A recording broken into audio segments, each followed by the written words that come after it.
All right, welcome back to another episode. Today we'll be doing our NBA superlatives. So for example, the first superlative we'll be doing is which superstar or which all-star type player will be the next to be traded. Um, I think my pick for that is, I mean, Jeremy Grant is not necessarily an all-star, but he's on that level, I think. He's And getting paid like an all-star. yeah, exactly. And I think he has, he's got a lot of mouths to feed around him, and I mean, he's the perfect fit for any contending team. So I think a contending team will go out and not necessarily save him, but uh, bring him on. I could see like a team like Atlanta or um, I don't know, the Lakers, maybe. I don't know. Nah, I doubt the Lakers. I don't know. I'm just naming teams that Clippers I maybe could be nice for the Clippers. Flippers, yeah. Either way, I think that Jeremy Grant will be that guy to be traded. What you think, It's fair. Mark? The only problem is that, like we said, is just his bag. Who's willing to take on his bag? Well, unless it's like a bad contract for another bad contract type situation. Tobias Harris for Jeremy Grant. Yeah, maybe. I I could mean, actually see that happening. That Loki is a pretty fair trade too. Neither yeah, team. Why does that interest either team? It's like trading yeah. the same I mean, guy for the it's same kind of just guy. like a lateral trade right there. Yeah. I could see like, OKC, they got a lot of cap space. If they're like the top three We could seed. try to trade I, Victor because I know he kind of wants out. oh yeah, Victor Oladipo. Yeah. Yeah. Obviously Davis Bertans has that big contract. We don't need to worry about who they're trading. Either way, yeah. I think the Thunder could be a team that does that, but I don't know. I mean Yeah, I Thunder's think I think Harden could be the next star superlative that gets traded though. I mean, who'd you he say? seems to be a lot more floating around in trades than Grant, and he's obviously has his drama. But I mean it just kind of seems like no one's willing to trade for him, you know? Yeah, but he also doesn't want to be in Philly, so Philly doesn't want him either. So Philly might end up going with a first round pick and that's it. I also got Harden. It's getting real bad. What Yeah, me they're too. He literally uh came and wanted to make a drama. That's like why he came to. At first, I read he came to the practice or whatever. It's like, oh, that's weird. And then I kept reading, and it was like because he wanted to make a scene. And I was like, ah, that's really bad. Wow. Yeah. no, but the GM is or the owner or whatever is getting a lot worse too. He's making it worse than it already is. By the way, guys, if you can't tell, Valentine is thinks James Harden is not in the wrong here at all. Oh, I think he is a part of the wrong, but their GM owner guy is doing a lot worse. Well, What They is he signed making A worse? lot worse. So- What, but how? Like, are you in the That's conversation? what I'm Because getting based off to. what we know, like, what's he So, making worse? well, they signed Kelly Oubre Jr. and his wife was James Harden's ex, and James Harden caught her cheating with Kelly Oubre, and that's why they purposely signed Kelly Oubre. What's Hey. your source? if I'm Harden, I'm not Look it mad up. at my girl for cheating on me for Kelly Oubre. I mean, that's just priorities. Also, I mean, another thing I heard about the whole situation is James Harden took a pay cut last offseason because he was promised that this offseason he'd be given the bag. And Mhm. then James, or not, what's the owner? Daryl Morey Daryl said. Didn't they offer him the bag though? No, I mean, I think they offered him a bag, but not like the bag. So Harden was like, "Dang, you just betrayed me, and I never want to talk to you again." Or they're both We know kind he of likes his money. yeah. They both Harden's seem definitely more in the wrong though. Say that again, Mark. Harden's definitely more in the wrong though. no. I mean, yeah. Valentine, Didn't play. FYI, He's you're showing the up same to one that said practice Damian to Lillard cause a was a scene. crybaby. You said Damian Lillard was a crybaby, but Harden is only so much in the wrong. Well, He's the one that came to preseason practice to make a scene, went I to mean, go to China and declared Daryl Morey a liar, because he didn't get the Well, the contract he China wanted. people love him. yeah, the Chinese love him. Yeah. They will. Anyway, but yeah, it just seems weird. Harden.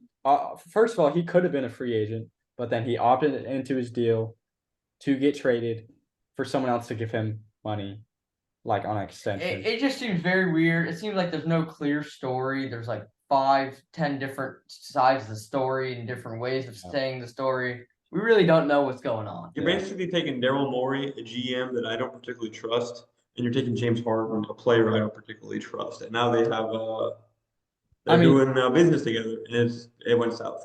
I As mean, 10-year-olds. But we've basically. seen one team that's willing to talk to the Clippers about him, for him, which is the Clippers.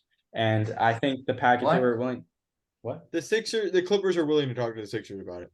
What did I say? The Clippers are You willing said to the talk- Clippers are willing to talk to the bad. Clippers about Harden. Yeah, my bad. But yeah, I mean, and their offer was like Terrence Mann and a first and a swap or something like that. I mean, Now it's just a first and a swap. now it's just a straight up first and yeah. I mean, I don't know what. I mean, I don't know. It's just weird. Yeah, That's just I feel like at some point, if you're Philly, you kind of just got to cut your ties, or you just convince James Harden to come back because he's better than nothing, to a certain extent. If he's non-problematic in the locker room, but we'll see. Okay, yeah. So the next superlative we are doing is who had the best offseason? Which team? Lakers. Why? Torian Prince is a great offensive and defensive player. Torian Prince is an old fart, dude. What is he gonna do? He's probably not even gonna get minutes. What are you talking about? Torian Prince is a very good role player. He had like 9 threes in Yeah. the game last year. He's also 29. He had like 9 He's threes in not the that game last old. year, just FYI. Yeah, he had that one game where he was like 9 for 9 from 3. That was crazy. But Against the Knicks, I think. They signed Christian Wood, great backup center.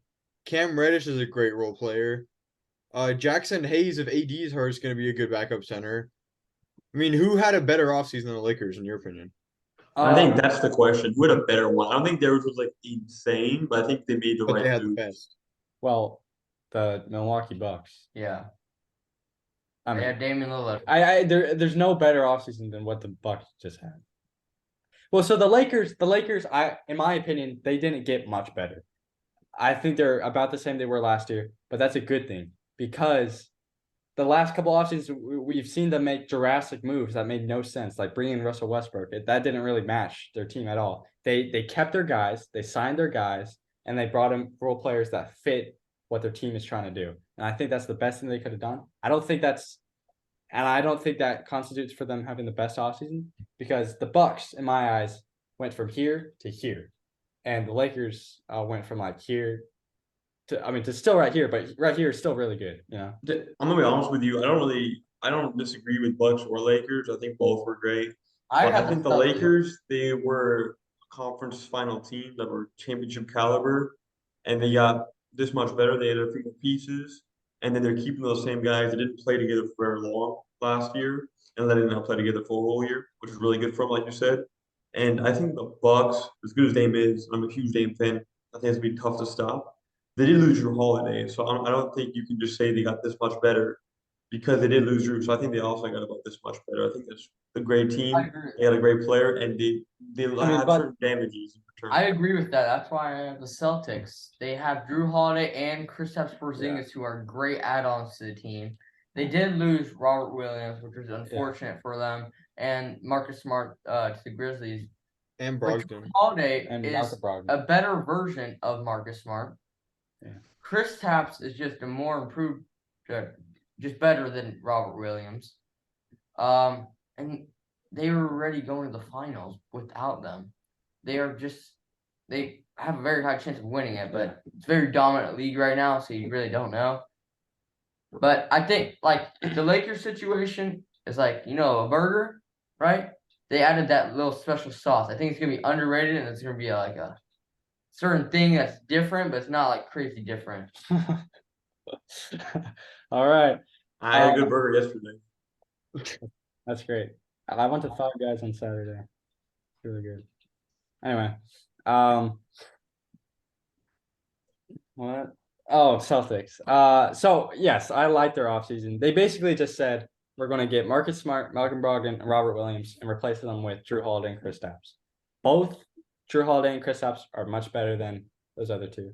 I'm still a little worried about the overall depth of the team. Mm-hmm. I mean, I think you have 6 like legit NBA players on that squad.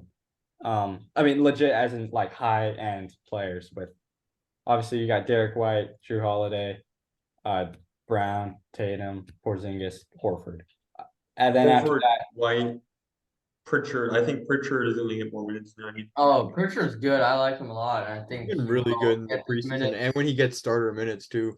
Yeah, but I bet but he hasn't proven himself on Yeah. that large stage like the other guys have. But otherwise, I like their wing depth is just really thin, and it worries me. I think their big man depth is low-key worse because you have Both Walsh are pretty bad. and Pritchard on the wing, but who's your backup big? Mike like- Muscala and Blake Hey, Griffin or something Walsh like that? at the wing. Yeah, Jordan Walsh.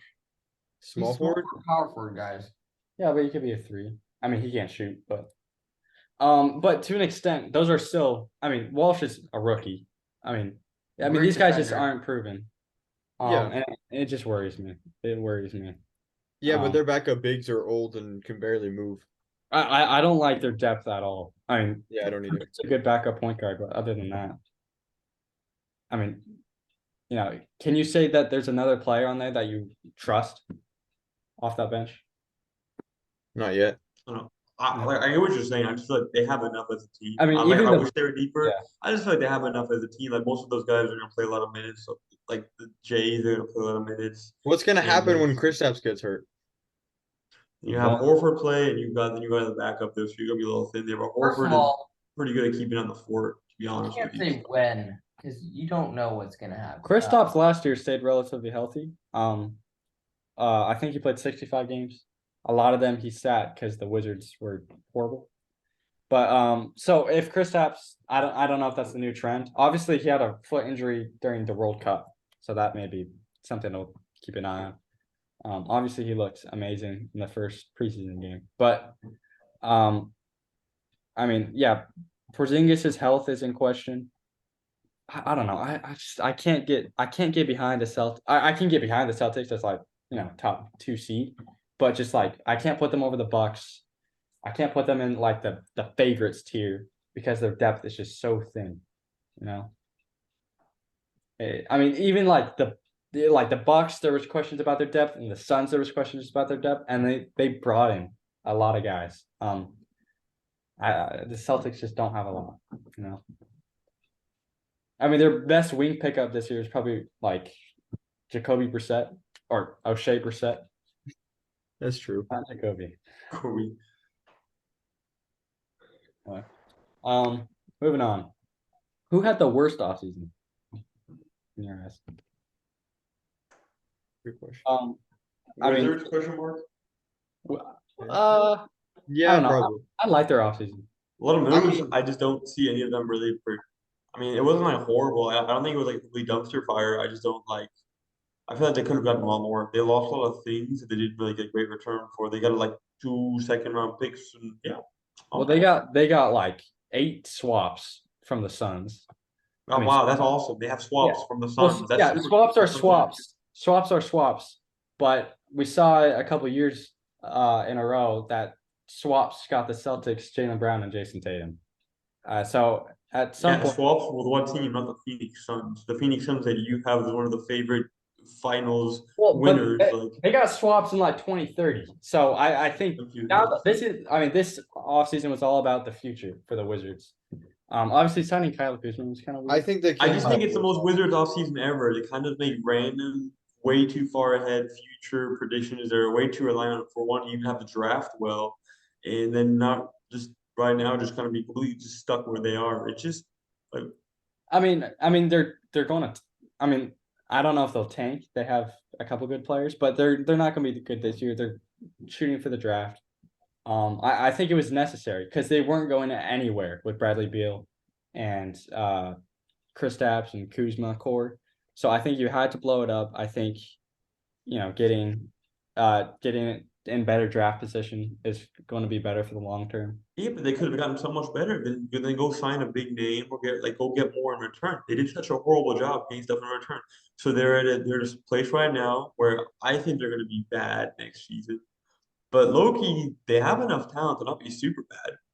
So they're not really guaranteed to really have one of those top picks. I don't think they have. Honestly, at the end of the day, we've seen you have to draft well anyway, which we've seen the Wizards not really been super capable of for the most part. This is a new front office also that they brought in this offseason.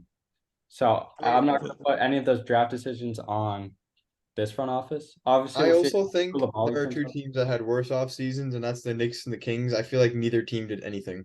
The Knicks. Yeah. I What did love they the do? Knicks offseason. Besides What did getting they do? Obi Toppin, or besides getting rid of Obi Toppin, they What- signed Dante DiVincenzo. That's true. I Hold mean, on, hold on, they hold on, re-signed. hold on. So they lose Obi Toppin and signed Dante DiVincenzo. They were second round exits Mhm. to the Miami Heat. No one really has them. It's not like they're kind of just crazy lost like a Bucks. They're just generally not considered the Eastern Conference contender. And they added DiVincenzo. Was DiVincenzo their missing piece? No, but there was nothing in my eyes the Knicks could have done to take that next step. I think they're waiting for the next superstar to ask out. That I that don't. doesn't matter. Either way, their offseason You gotta be wasn't what creative they then. I don't. But their offseason wasn't bad, is what I'm saying. I think Fair, their fair. offseason was fine. You know. Worst offseason. Obviously, also I did not like the Kings offseason. I'm with you, Marvin. They I feel lost like Holmes and nothing. they got like nothing. Yeah, but Holmes didn't really Holmes play. didn't do anything. Yeah. He was injured a lot last year. Also, I think they're relying on like a jump from Keegan Murray. To Yeah, be but still, just like that big. they could have made moves. They could have. They had a ton of cap space and they just used it to re-sign Harrison Barnes. Robert Williams would have been a great piece for them. I'm not sure they would have been able to get involved in that trade, but Robert Williams is the exact type of center they would need if he's Yeah. healthy. Yeah.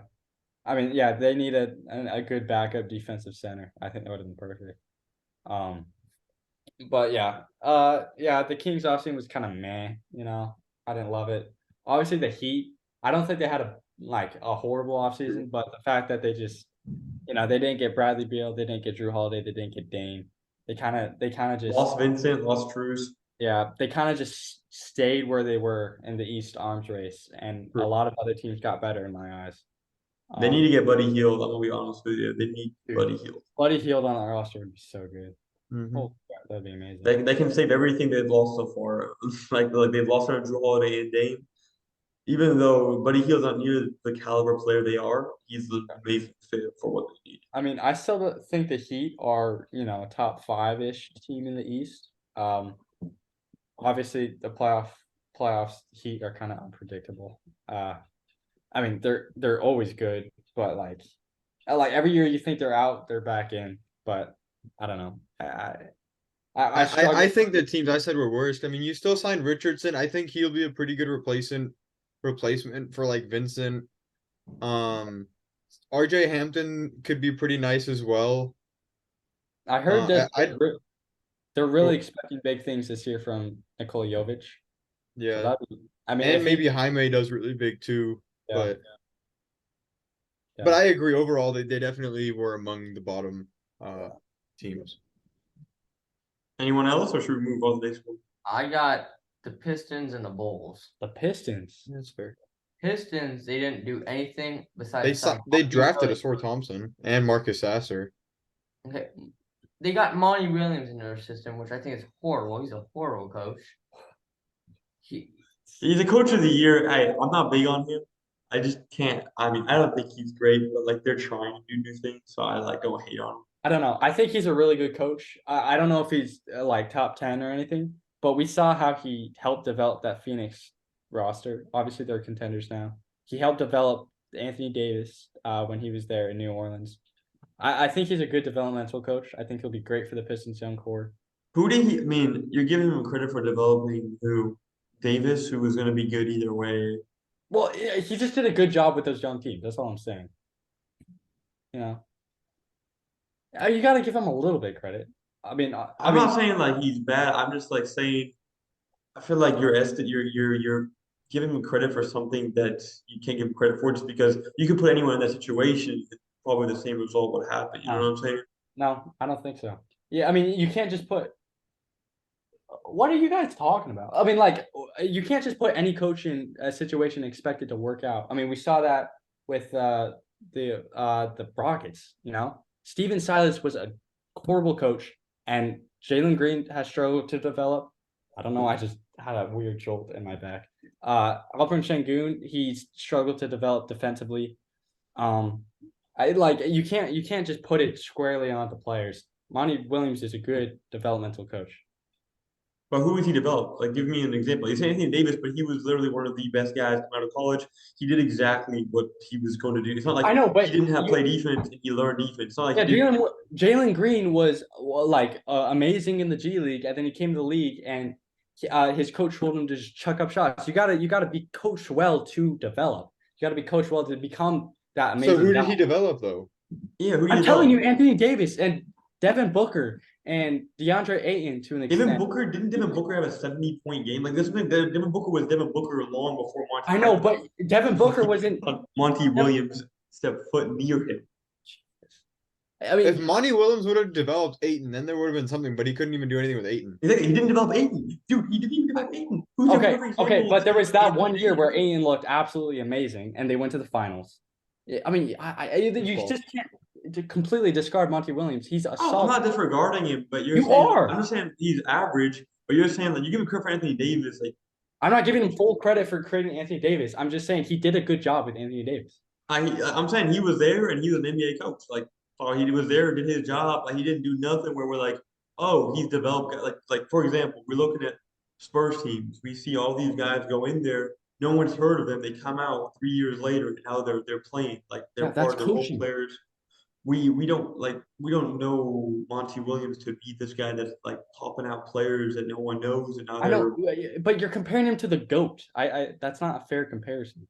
I mean, but we see this with other organizations as well. Like we're just like all I'm saying is you make a claim, but you have no backup. You're saying Anthony Davis is great. He was there when Anthony Davis was young. Yeah, he was there, but Anthony Davis would have been Anthony Davis regardless. no, what I'm saying is he does a good job with these young players, and they turn out well. So you can't completely disregard Monty Williams. Like Steven Yeah, but Silas, I think if he stayed there long term, he would have destroyed Jalen Green. I think Jalen Green has a chance now, but yeah, Steven Silas wouldn't have figured it out with Jalen Green. Monty Williams provided a good path for Anthony Davis to become the player he is. I think he could have done that with another coach that's still good, but at the end of I'm not saying Monty Williams is like some world beater, but then at the end of the day, he will provide a good path for your players. Whether he brings them all the way to the promised land, obviously he couldn't with the Suns. Silas doesn't determine if Jalen Green makes an easy shot or not. That's on Jalen a Green. large part of the Silas determinant, he was the determines best what- player on that roster on a young team. I mean, and he's also shown that he has you some can't leadership watch the issues. Rockets and say, yeah, that's not on coaching. I mean, the Rockets were so poorly coached. I mean, like another young team like OKC, they're amazingly coached. And I mean, they're even younger than the Rockets, and they turned out well. And that's amazing coaching. Steven Silas is a crap coach. I'm saying Monty Williams is good. He'll help develop the players. Cade Cunningham's already going to be awesome. And Question. Monty Williams will help provide a path for him to be awesome. I'm not even like hitting on the Silas take, just out of curiosity. So Ime is supposed to be a good coach and build culture.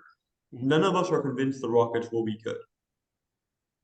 None of us are convinced the Rockets will be good. It's because of the roster. OKC has a substantially better roster, substantially better players that are going to be good. That's what I'm saying. Like a lot of it is just cards that are dealt. And I don't think Silas is a great coach. I don't think Williams is a bad coach. I'm just saying I don't know where we're taking that he's a great development coach for. And I don't think Silas is a really good coach. I don't really see a place, but to be fair, like he was dealt horrible cards. I don't know any coach in this league besides like Greg Popovich versus Steve Kerr who would maybe just kick out half the roster because their characters, they have too big egos. Because Jalen Green, to be fair, I don't think he was coached well at all, but I think a lot of that is just that's how he played basketball. And he was the best player on that team too. Like who else is gonna take the shots? Like I just don't think like you put Monty Williams in that spot. I don't think it's gonna look that much different, right? Like we're gonna put Ime in that spot, and I think if you put any other coach in that spot, the roster. I mean, maybe they don't win games; they just look better because the Rockets were completely disorganized last year. They just looked jumbled. It was ISO ball. It just, anyway, we're spending a lot. So Monty Williams is better than the worst development coach, the worst coach of last year. Okay. Yeah, I mean, what I'm saying is I think he's a solid coach. Yeah, and he's solid. A good signing. I mean, Valentine said it as in like I think he said he's a horrible coach. Anyway, to Valentine's point, I do want to make a point as far as Yeah. development. He did call out Ayton and said he was straight garbage. So I don't think that's great for development. But anyway. And chemistry, team chemistry, he's not helping it. Okay, but clearly there was some issues in that Phoenix locker room. I'm not going to put it all on, Monty Williams. I don't think that's fair because Monty Williams has to take that step though as a coach. Okay, but As so far as development, he's certainly not helping. jeez. But okay, so we were just talking about how the Rockets locker room was completely dysfunctional, and you said I don't think I could put that on Steven Silas. And then when we talked about the Suns locker room, you put it completely on Monty Williams. That does not seem fair. I think Well, that's I- because of things Monty Williams said, like saying That's what I'm saying. That's what I'm saying. No, I'm saying Monty Williams is not helping. Silas didn't do anything where he was calling out players and calling garbage. He didn't do that. Monty Williams did. Monty Williams didn't say Aiden was garbage. He said his effort was garbage, and that is true. Aiden's effort was garbage. How does that help the team chemistry though, as a coach? Saying, "Oh, dude, you have terrible freaking. You don't hustle. You don't do anything." I know. I think What are none you of us supposed to believe say? Monty Oh, good Williams. effort, Aiden. If I'm not mistaken, I don't think Deacon thinks he's great. I think he's like No, great. he's not a great coach. I mean, he's not a great So coach. we can leave it at that. But I agree with what the other team Valiant said too with the Bulls. I mean, all they did was sign Javon Carter, besides some re-signings and Kobe White, Io, and like Drummond.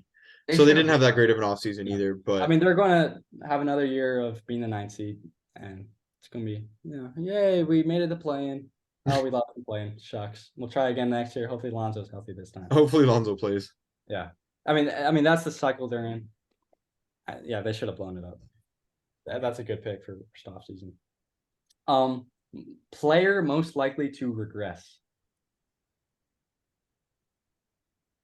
So obviously I don't know where James Harden plays this year, but wherever he is, I think that's my bet. I mean, I don't think he'll be some scrub, but I mean, I don't know. I just don't think he'll be that good. I think efficiency will drop. I think I just have a hard time seeing him, his play style is so weird. And so did you hear the story of this offseason? The Rockets were prepared to give James Harden max contract, and then James Harden was like, "Yeah, I want to win a scoring title this year," and the Rockets were like, "Okay, never mind," and they rescinded the max contract. I think James Harden's mindset is totally off. I think his ego's ruining him, and I think he'll take a big dip in production this year.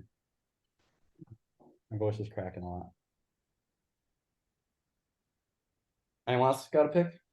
Not that I can think of. I'm going. James Harden was.